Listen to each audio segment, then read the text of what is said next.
Who do you want more of when you're building your personal world? Do you want more friends or do you want more allies in your world? This is something that I've taught for a number of years, but something that I really emphasize now after going through some adversity over the last 5 years and putting what I would term friendship to the test, both in personal life and in business.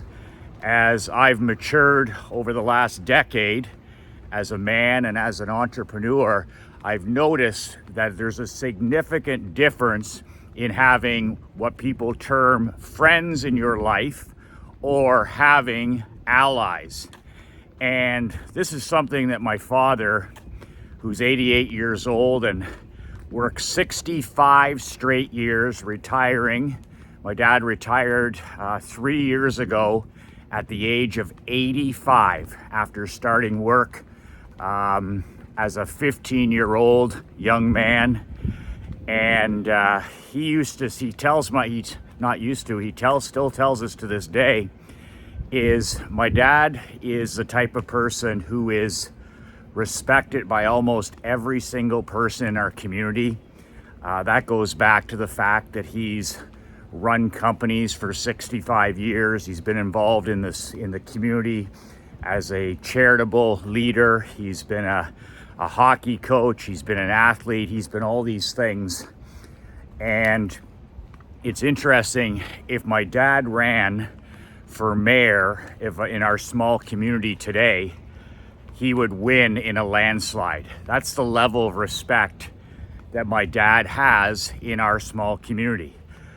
He was honored 2 years ago with the highest award that a entrepreneur or citizen can be given for our community by our government for community service and give back. So that's all you need to know about how much of a positive impact my father has had in our small town. With this being said, it's always interesting because growing up, my father would always say, especially to myself and my younger brother, he would say, you know, if you live a quality life of impact, if you design a life and a business and live a life of significance as a leader and a father and a husband and a grandfather, he said, when you get to the end of your life, he said, you will be extremely blessed. He says, if you can name 5 people as friends on one hand. This is a man who, like I said, would win an election tomorrow as mayor at the age of 88. And it's always interests me that although my father is beloved, just like my mother, beloved by so many people in our community, it's amazing that my father does not have very many close friends. Never had, never did. He had 2 priorities in his life. He's always had the same 2 priorities: business, okay, and family. Family and business. Although my father is an exceptional athlete and is in the Perth Blue Wings Hall of Fame as an example, my father surrendered all of his hobbies when he had a family just after he got married, and he focused all his energies on his 2 loves, his 2 loves being his family and his business. And the older I get, I notice that the simplification is the genius. But it also came to friendships, where my father is extremely well liked by employees. He's the type of man that you want to do well, that you don't ever want to disappoint. You know, that type of leader, that type of coach where you would just be crushed if you let him down. That's his characteristics, that's his character, that's the way he operates. But my dad had what I call allies in his life. He had men and women, some family, some not, that were people, I call them almost in the trenches supporters. And these are people that are not even necessarily friends. they're associates, but they're allies. And he used to emphasize this to us when we were younger, that, friendship is fleeting, except for these handful of friends, if I repeat, we're fortunate enough to even have that many friends. So my dad has built an incredible life, business, marriage, father, grandfather, and he's done it with a cast of allies, a small group of people that support his mission, his goal 200%. That's how I explain allies versus friends. Friends can be fleeting. Some friends are there for the good times. Some friends are there, as long as everything goes their way. Long as days are sunny and this kind of thing. And we've all gone through that. And then there's true friends, on that one hand, that are friends and allies. But it was interesting to watch my father build his personal and business world, emphasizing allies over any fair weather friends. And it's been something that I've thought about over the last 10 years in sport. Whenever adversity knocked, and in sport, you literally, as a coach, you would like to quit 5 times per day. I tell my coaching group, I say, if you don't have any stick-to-itness, or if failure bothers you to the extent that you want to quit, then stay out of professional and amateur sport, and also business, because failure is part of the process. It's almost all the process.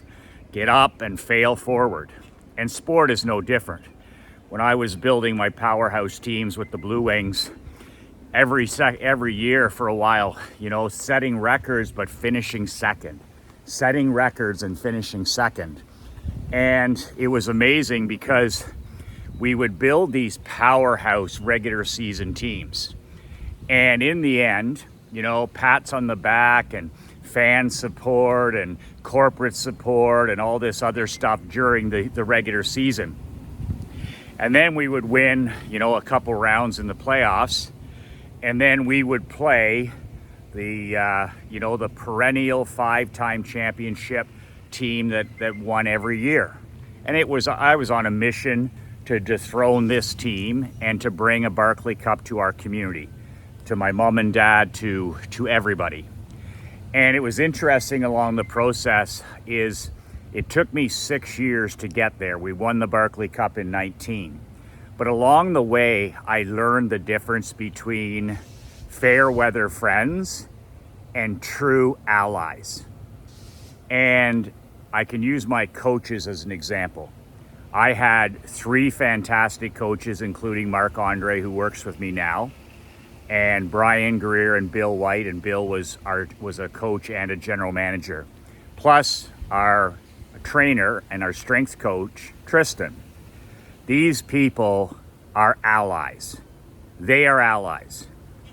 I go months now that I'm out of the hockey business. I go months without talking to these people.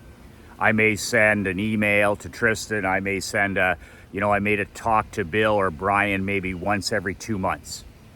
But no matter where I am in the world, no matter what's happening in my life, I could pick up the phone and call any one of these individuals and they would help me in a time of need. I know that as a fact.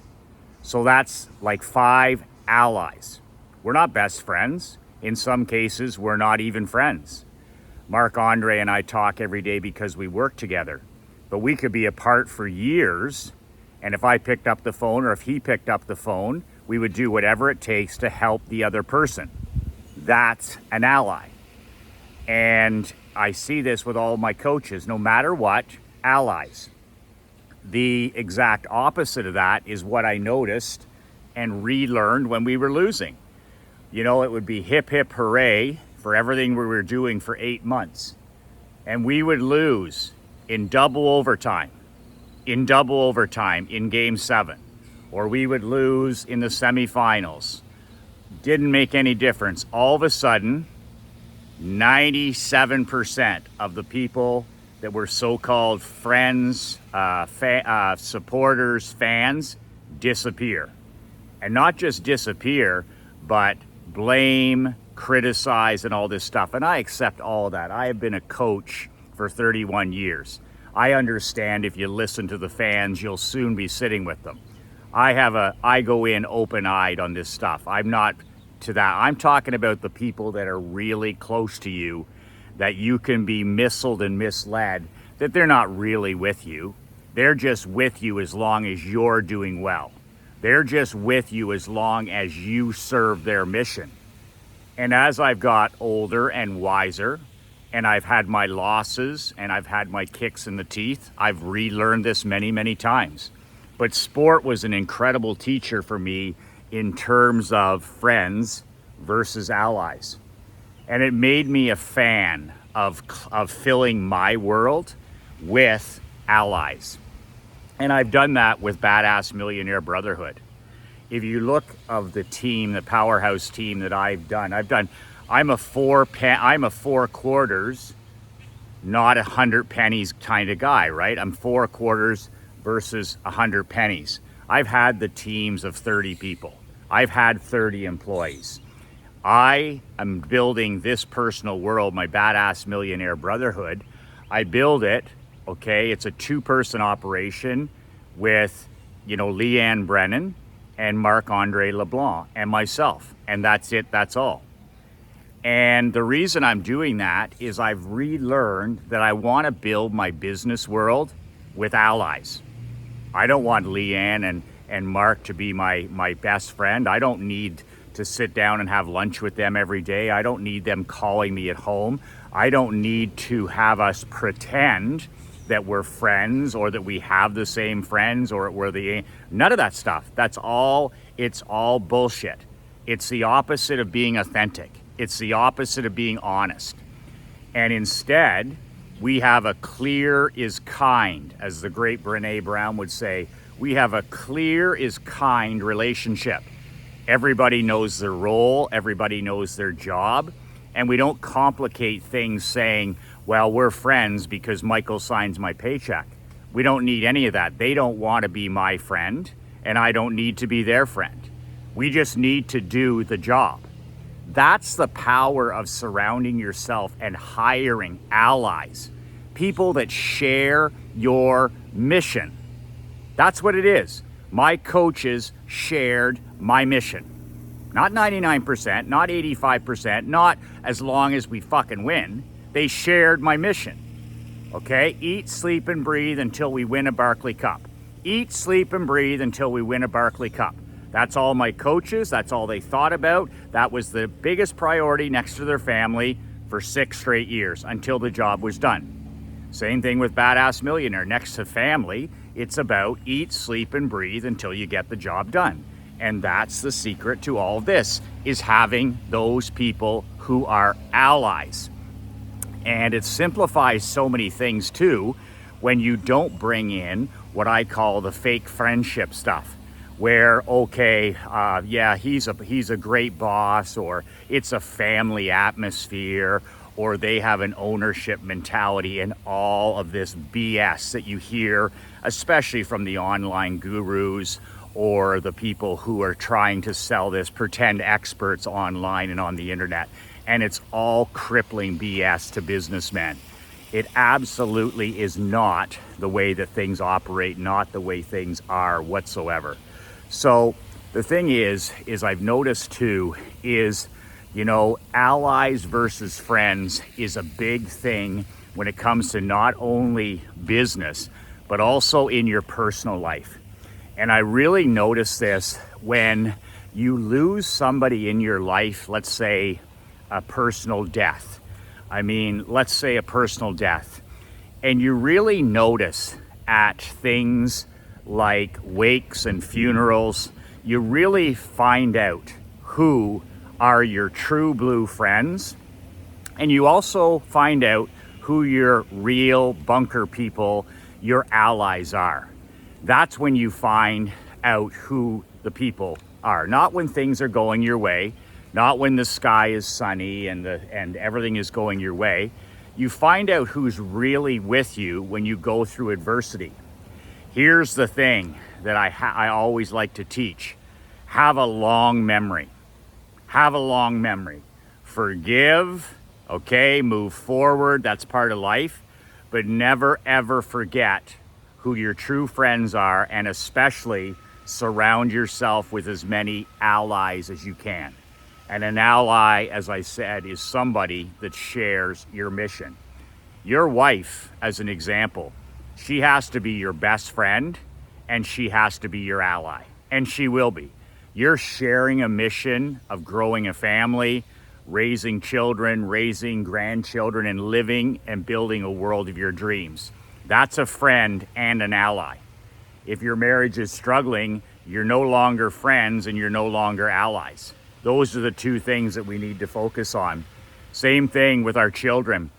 This is one of the things that drives me crazy the most, especially with fathers, is your kids don't need another BFF. They don't need you to be their friend.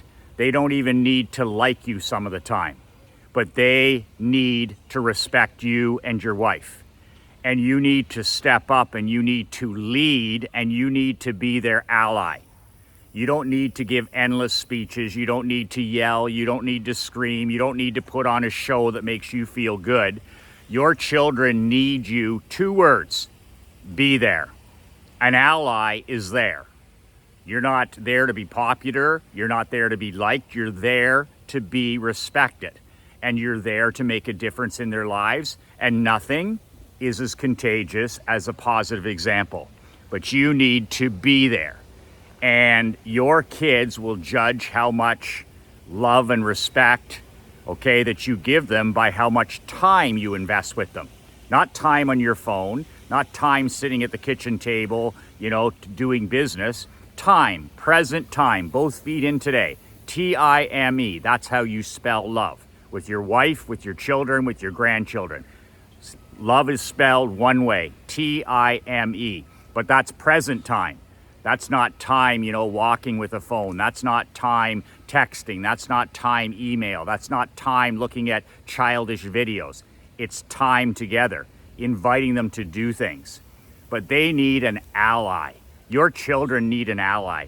They need somebody to stick up for them. They need somebody to defend them. They need somebody to protect them. That's the father. That's the king. That's your job. And then when they need correction, they need a father who has the mental toughness and the balls to make the tough decisions, to provide boundaries, to tell them when things are not, and to teach them and to coach them, not just the blue skies. And that's exactly the same as an ally in business or in sport or anything else. We need more fathers that are allies to their kids, that no matter what, if the phone rings at 4 a.m, and they're 26 years old, you'll be there. Or if something happens here, you're going to defend them. You're going to protect them. You're going to stand up for them. That's what they need. They need a hero living in their own home. That's what more children need. That's what more families need. They need a hero living in their own home. And that's the standard that we need to be setting for ourselves, becoming the best versions of ourselves. But as you rebuild your world, whether it's your business or personal world, think about the difference between friends and allies. I'll take a world full of allies any day. People that are there because they share my mission. They share my values. They share my goals. I'll take that over any day, over fair weather friends or people that I'm not even sure whether they're with me. Maybe they're just here because it serves them. Allies versus friends. Take inventory of your own life and your business. Sit down quiet, write in your journal, and just make a list. Make an absolute list, personally and professionally, of all the people in your life. It doesn't take as long as you might think. And just go through it all the way from teachers to friends, girls, women, men, the people that work for you, your employees, your managers, every single person in your life, and make a list. And then you A-B it. Is this person a friend? Is this person an ally? And maybe a C part, are they a friend and an ally, which is fantastic. But allies are so critical. People that are with you 200%. And then you got to use the discipline, the badass discipline of cutting the rope, constantly curating your life and your business. If somebody does not serve you, if somebody is a negative force in your life, I don't give a shit whether it's your sister or whether it's your cousin or whether it's your BFF from high school. Sometimes people have to go. And all that means is you stop spending time. They stop, you just cut the rope and you get rid of those negative influences. It's no different than quitting smoking or quitting social media or quitting drinking alcohol. Just curate negative, cancerous, insidious forces out of your life. And then the vacuum is you replace them with positive things. The negative out, the positive in. So that's my thoughts on allies versus friends. Never been more important than in 2022 with social media, with your likes and your fake friends and people you never met and people you'll never meet and people that couldn't care less about you, and making sure that we're teaching our children the difference between allies and friends. Teaching your sons and your daughters, especially as they are teenagers and become young adults, fill your world with allies. Fill your world with people that share your mission. Fill your world with high character people that, are 200% behind you. And that's a much better world to build than one built on pretend friends and people that really don't care about you in the end. Sure, you can have a fantastic bunch of friends if you choose, but fill your world with allies and make sure your children and your teenagers and your young adults are doing the same thing. That's it for me, Michael McLean. 2 words that change my life, 2 words that can change your life. Be relentless.